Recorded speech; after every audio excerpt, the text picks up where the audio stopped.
Villogót visszanyomom a helyére. Valami miatt a kamera levette a fényerejét.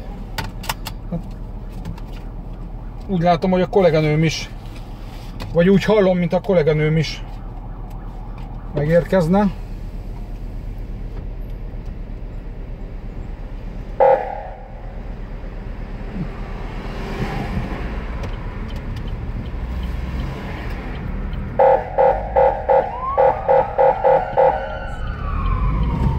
Hát én is megyek utána.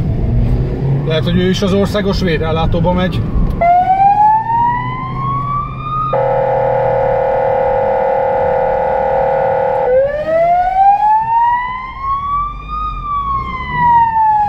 Annyira jó ez!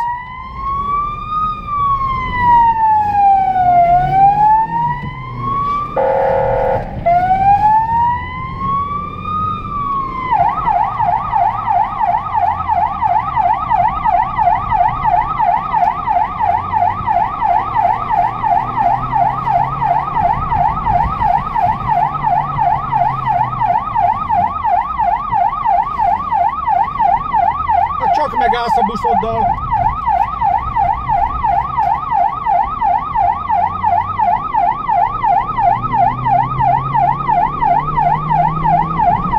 Igen, ott megy előttünk. Látjátok, akkor Pesten sincsen nyugalom.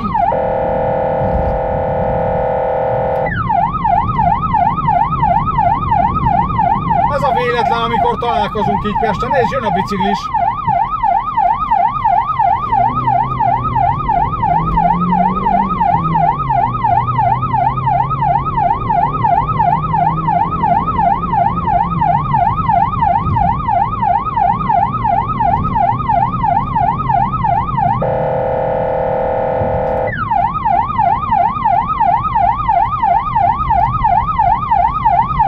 Most, mint az előző videón, azért nagyobb követési távolságot tartok.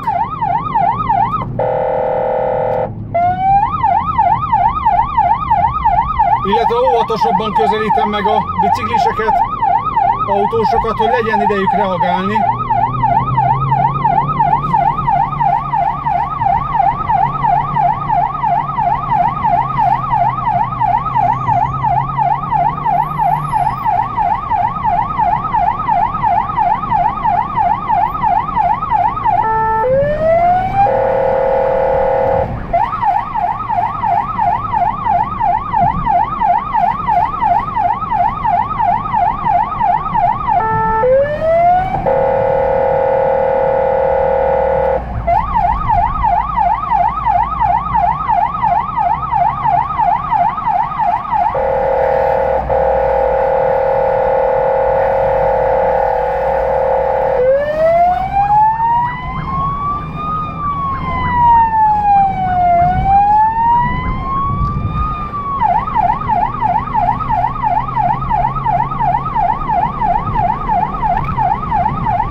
Mellékesen ma volt velem egy újságíró, nem titok, a Total Car autós magazinnak egyik újságírója, Zács Dániel barátom, és hamarosan egy cikket is láthattok erről az egész munkáról, illetve a munkámról ebben a műfajban.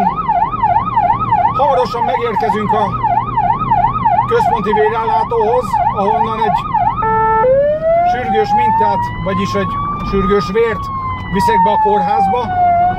Hát remélem, hogy felvette ezt a videó, a kamera végig az egészet. Hát hamarosan. Nem nagyon vesznek észre minket.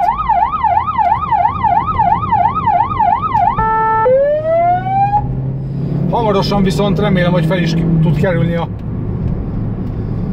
internetre ez a elég hosszú videó. Remélem, hogy élveztétek, és én meg reménykedek benne, hogy akiért rohantunk, az túlélte, és mielőbb meg is gyógyul, és ő is a videót otthonról nézheti már. Jó egészséget nektek, és vigyázzatok az utakon! Sziasztok!